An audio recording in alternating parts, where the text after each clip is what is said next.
Hello, this is Blake from Screen Brum on Brum Radio. And I'm Tim, also from Screen Brum on Brum Radio.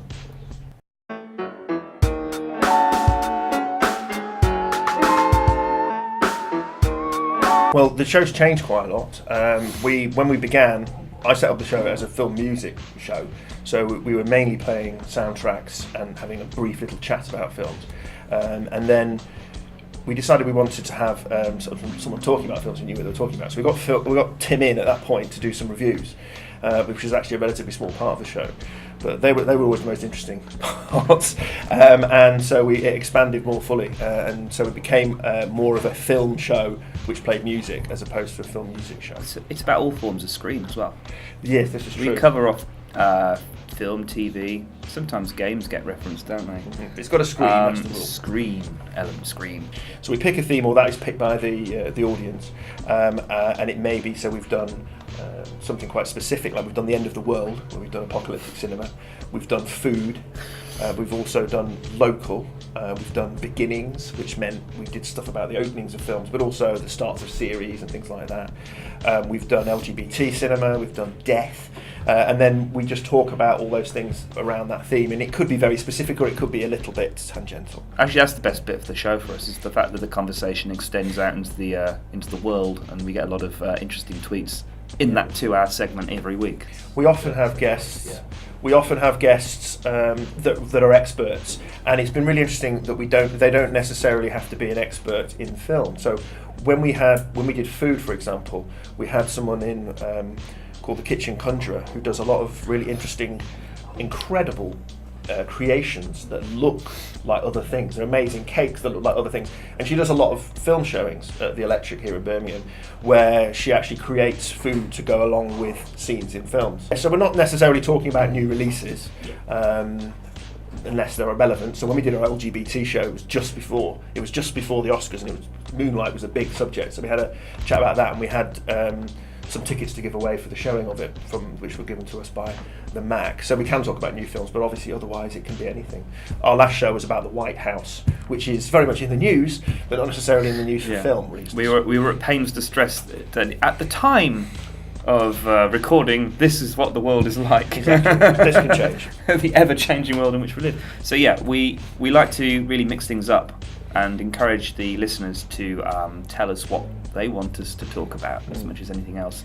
Keeps things fresh, keeps things interesting, and it also keeps us on our toes. I like the freshness and the spontaneity of the show. We don't talk too much about what we're going to be talking about before we go in. We plan to a certain extent, but we allow that element of improv, especially because we're responding to what other people are saying. So we're having a conversation not just with ourselves but with the outside world, and I think that's really important. We did a Christmas show at Christmas. That was one we were the most proud of. It was probably the one that, when it all came together first, really well. And Christmas is a great lot of Christmas films, and it was great fun.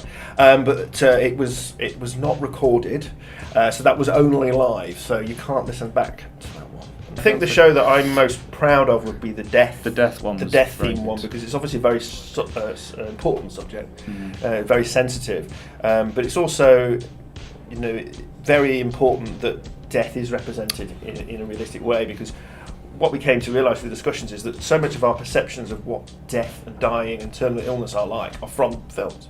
We may have experienced it with loved ones, but often we think it's going to be like in the film. So it's very important the way that they're presented, and having a doctor on the show who deals with people who are terminally ill and can talk about the realities of it was really useful. She talked about the programs, the films that are used in part of training, for example, for doctors when they're dealing with people at the end of life, and there's some films that are actually used as part of that training. We've got relationships with the Mockingbird, we've had them on the show, the MAC.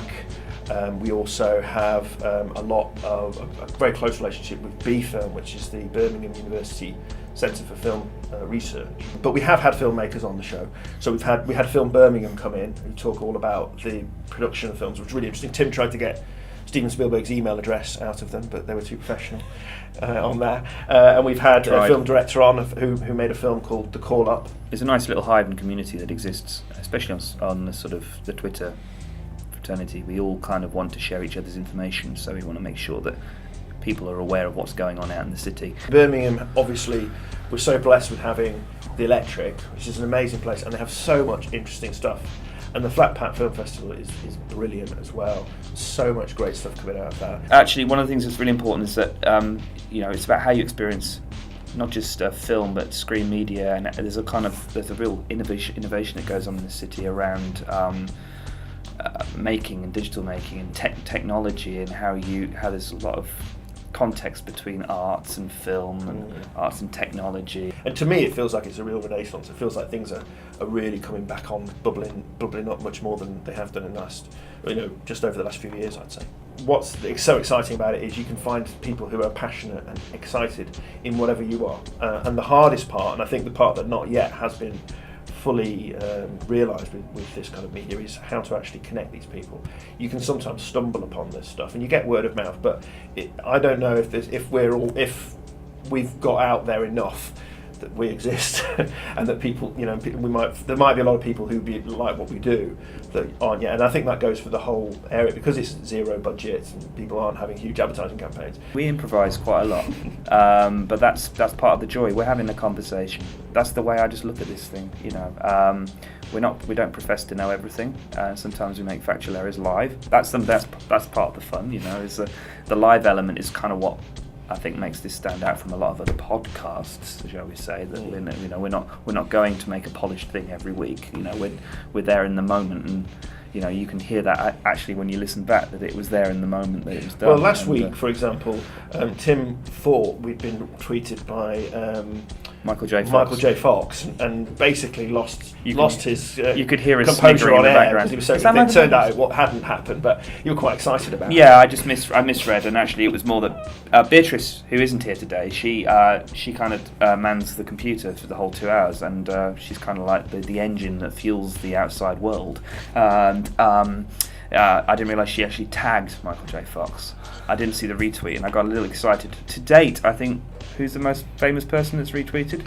Richard Fairbrass from Right Said Fred, yeah. We're live on Fridays, 12 till 2, every other Friday, but we are repeated.